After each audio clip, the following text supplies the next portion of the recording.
PM says Thailand will consider lifting quarantine for vaccinated tourists. The Thai PM, Prayut Chan-o-cha, says the government will consider waiving the mandatory 14-day quarantine or reduce it to only 3 days for tourists with proof of COVID-19 vaccination. For months now, the government has stuck to its stance that vaccinated foreign arrivals would still need to be quarantined, given that it's too early to say if vaccines prevent transmission. But with industry leaders warning that the economy is on the brink of collapse, the only hope appears to be reviving the tourism sector, a major economic contributor prior to COVID-19. According to a Bloomberg News report, the central bank says the uncertainty facing the tourism sector is a major threat to medium-term economic growth. A bank governor said it would be very difficult for the economy to recover to pre-pandemic levels without the return of international tourism. The Capricorn Research Center has welcomed the PM's announcement.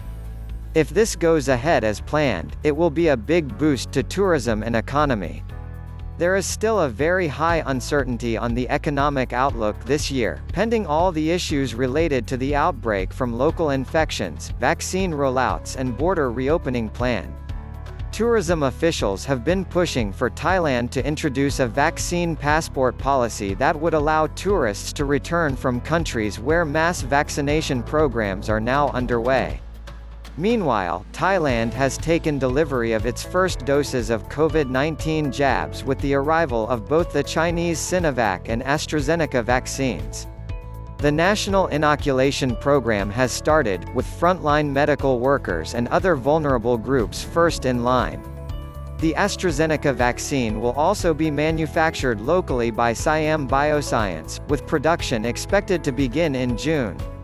The government says vaccines from other manufacturers may also be registered for use in the kingdom, with private hospitals allowed to administer them.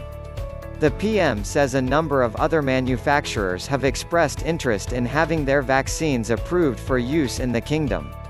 It is good that we will have more vaccines than the 65 million doses planned by the government now. Thanks for watching. Please subscribe to help the channel grow.